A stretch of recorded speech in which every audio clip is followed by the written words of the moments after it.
Gusto poder recibir aquí en la mesa de trabajo de telereportaje del Periódico del Aire al doctor César Reynoso, que es director de la Fundación Candy, que nos trae pues una muy importante noticia. Creo que es lo menos que puedo decir. ¿Cómo está, doctor? Bienvenido aquí a Tabasco y a telereportaje. Gracias, Hugo. Muchas gracias por la oportunidad.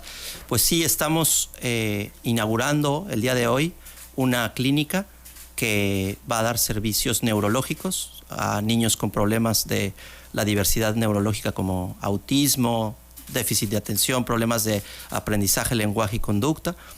Y esa clínica tiene, lo más importante no es que vamos a dar un muy buen servicio y un servicio de calidad aquí en Villahermosa, sino que esa clínica está etiquetada, los recursos están etiquetados para atender niños de muy bajos recursos o de alta vulnerabilidad en el estado de Tabasco, principalmente en Tacotalpa.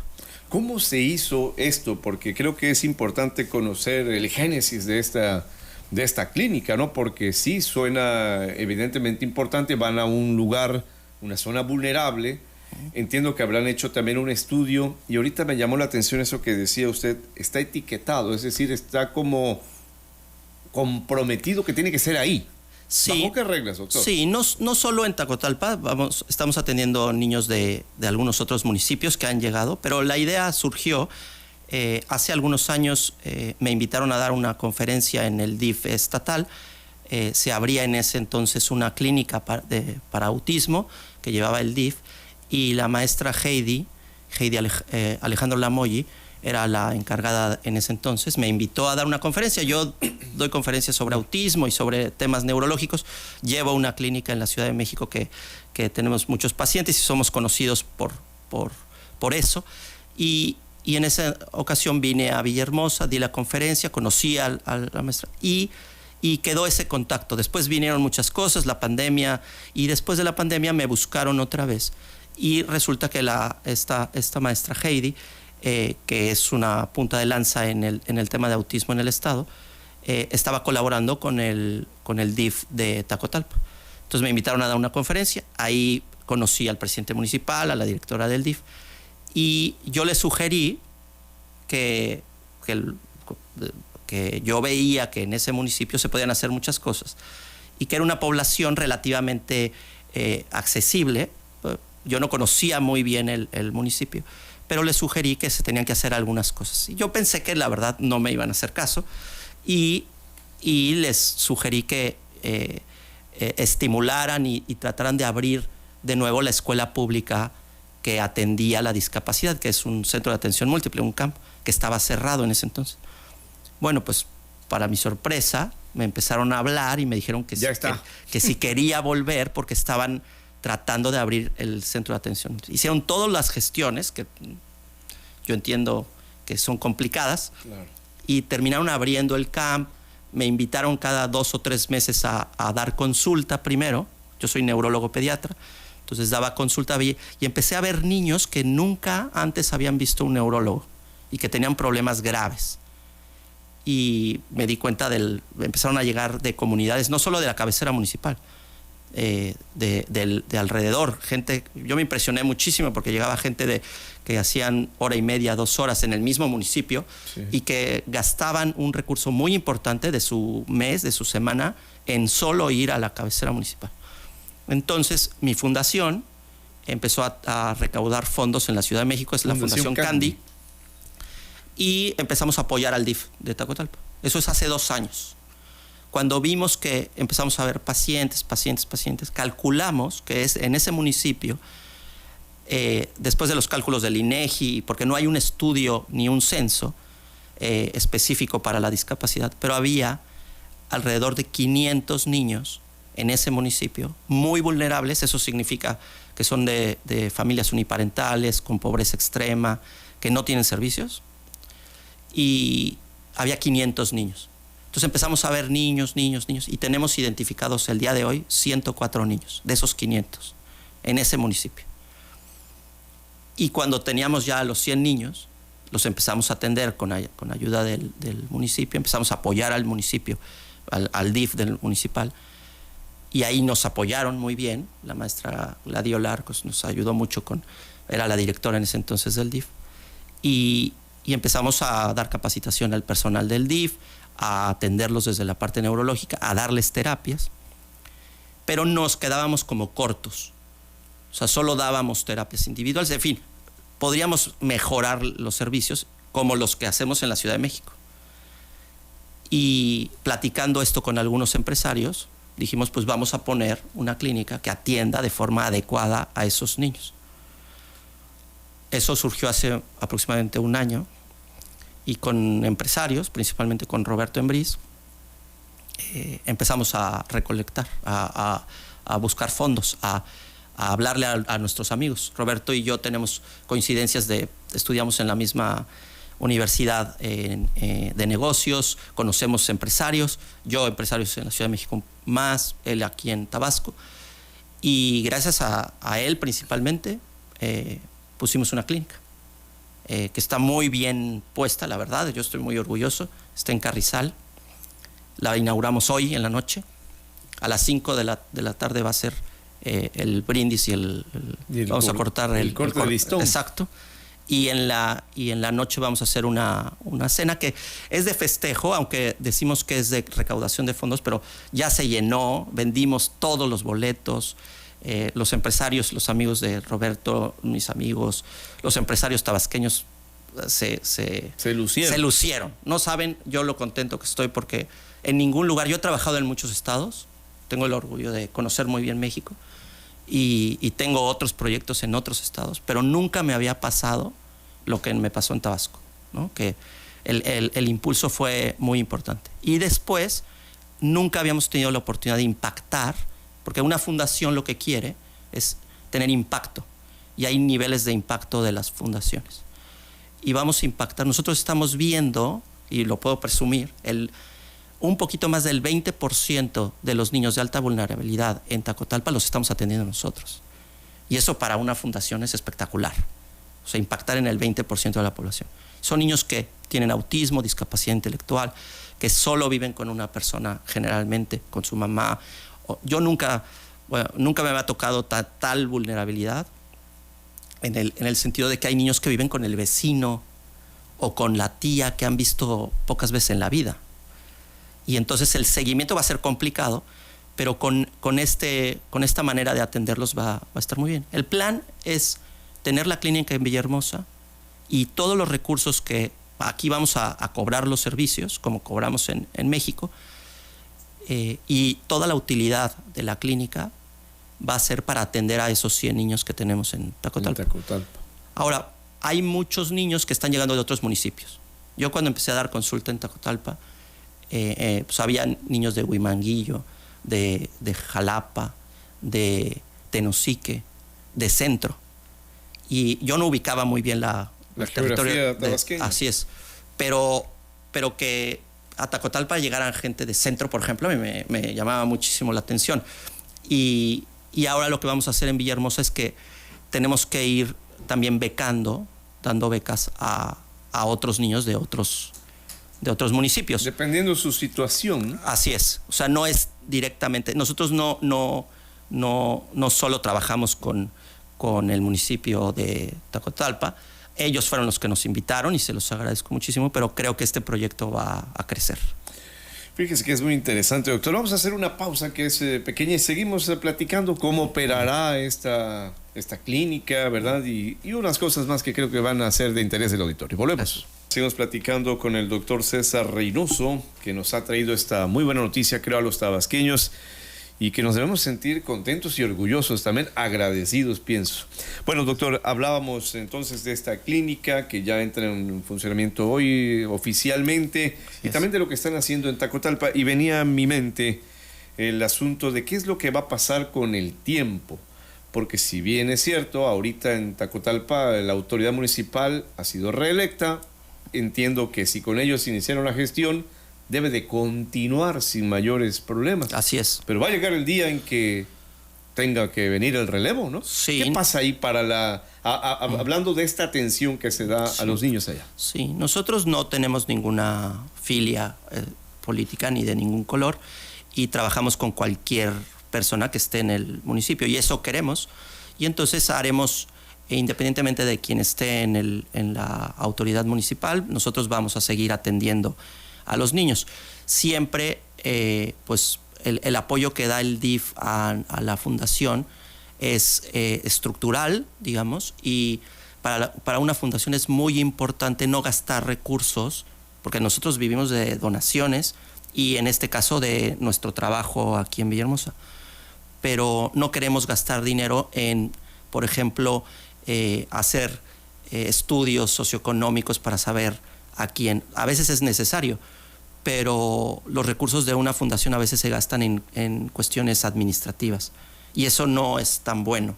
Eso lo tendría que hacer, ahí es donde entra el gobierno. El gobierno, municipal. porque el DIF te dice a quién becar y confías plenamente. Claro, aunque ya ustedes avanzan en lo que les corresponde. Así es. Y eso tenemos que tener la alianza, pues en estos 3 años que siguen, el gobierno municipal nos va a apoyar. Tenemos muy buena relación con Ricky Arcos, con la maestra Gladiola, que se han portado muy bien con nosotros y han sido los impulsores. Pero pues tenemos que dejar claro que vamos a seguir trabajando con quien esté y me parece que el impacto que hemos tenido en las comunidades, en Oxolotán, en Puxcatán, en Tapijulapa principalmente, pues nos va a permitir. Hay mucha gente de la sociedad civil que ya nos conoce y que van a seguir necesitando, por supuesto, y apoyando el proyecto. Ahora, doctor, hablaba hace algún momento de las becas que ustedes van a disponer también, viendo pues que hay mucha gente necesitada. ¿Cómo le van a hacer ahí para definir? Sí, tenemos un sistema que es colegiado, es decir, hay un comité que lo conforman 4 tabasqueños y su servidor, que vamos a decidir cada una de las becas. Está empresarios, está Roberto Embriz, está Liz Taylor, está Gladiola Arcos, está la maestra Heidi, Alejandro y un servidor. Y entre los 5 vamos a decidir de forma colegiada a quién se le van asignando las becas. Me parece que esa forma es, pues además de democrática, tenemos el apoyo de personas que conocen, ¿no? La maestra Heidi conoce muy bien Tapijulapa, la maestra Gladiola conoce muy bien Oxolotán, porque son de ahí, y entonces a mí me impresiona cómo conocen la comunidad estas personas, ¿no? Y cómo Roberto conoce a los empresarios. O sea, me parece que está muy bien conformado el comité y es una manera también de transparentar los recursos. Vamos a hacer un informe anual.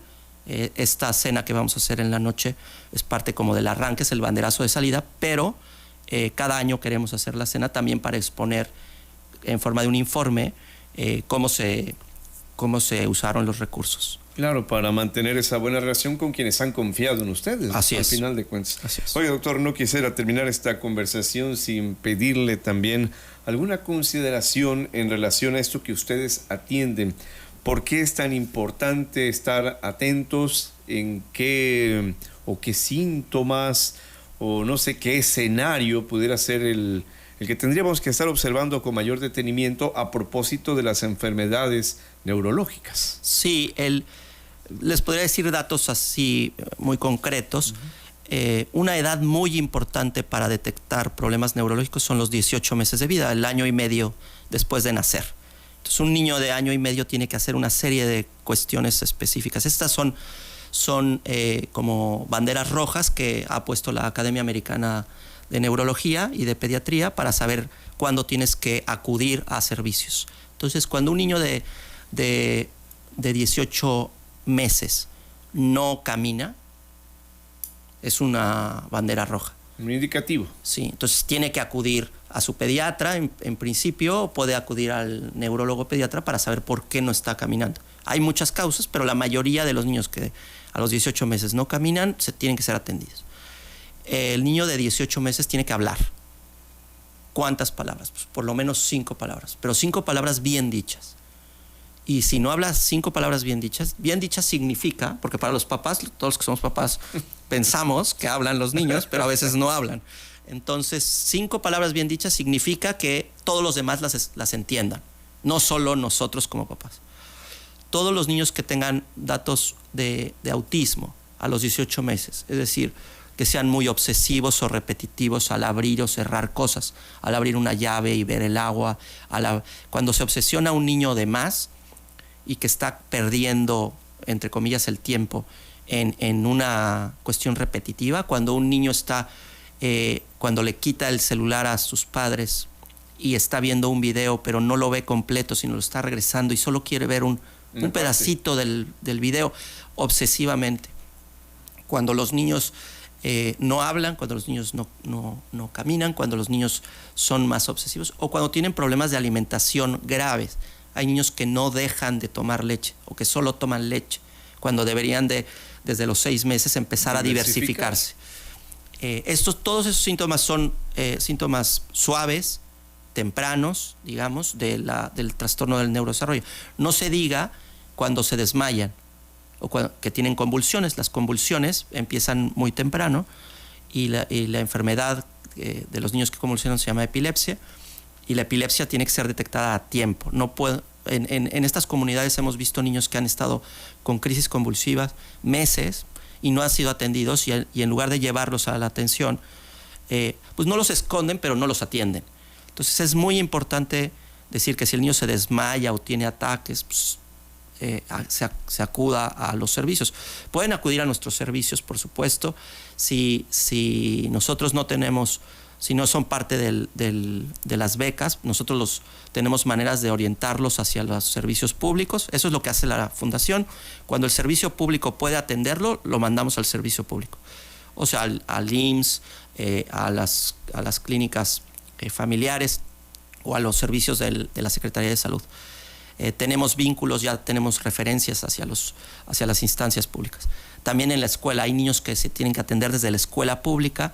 Nosotros trabajamos con la escuela pública y con el Centro de Atención Múltiple, con el CAMP, con las VRs, con las unidades de atención de rehabilitación, y tenemos esos vínculos. Cuando el niño no puede ser atendido por alguna causa por esas instancias, es cuando entramos nosotros. Y entonces pueden acudir al cribaje. El cribaje significa que nosotros hacemos el diagnóstico y les decimos para dónde ir. Y pueden buscarnos en las redes sociales, pueden pedir las citas. La clínica va a tener pues es una clínica más o menos grande que va a tener capacidad para atender a muchas personas. Ahorita trabajamos con puras personas locales, aunque mi equipo de México vino a capacitar a las personas de aquí. Todos los que van a trabajar en la clínica y en las comunidades son locales. Y bueno, pueden acudir con nosotros. Servicios neurológicos en todas las redes sociales, o César Reynoso, pueden buscarnos y nosotros les daremos atención y orientación hacia qué servicios tienen que llevar. Finalmente, doctor, me habló de las banderas rojas. ¿Algún factor externo que pueda condicionar las enfermedades neurológicas? Sí, en Tabasco hay una peculiaridad. Es una zona que tiene muchas enfermedades por vector, por mosquitos, y principalmente dengue. Hay Zika también.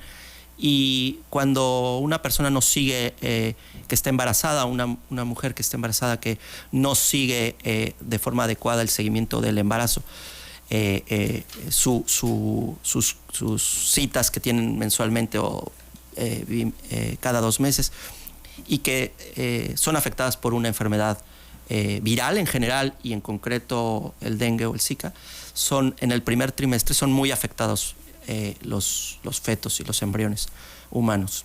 Entonces nacen con problemas de bajo peso, riesgo neurológico es el nombre técnico, y van a tener muchos problemas pues de conducta, de lenguaje y sobre todo motrices, parecidos a la parálisis cerebral. Entonces hemos visto mucho en estas comunidades, y también el abuso de alcohol en las comunidades es alto, y también en el embarazo, y hay muchos niños afectados por alcohol durante el embarazo. Entonces una parte que es todo un tema es la prevención de los problemas neurológicos, que podríamos aquí hablar muchísimo, pero en esta comunidad yo diría, por lo que he visto, que hay que cuidar el embarazo muchísimo, el embarazo adolescente también. Hay muchos casos de embarazo adolescente subdiagnosticados por lo menos en la comunidad que yo conozco tabasqueña, y bueno, pues ahí es un pendiente que tiene la atención pública, ¿no? La prevención. Doctor, habló Juan Ramos de Cunduacán, a lo mejor ya conoce Cunduacán. Sí.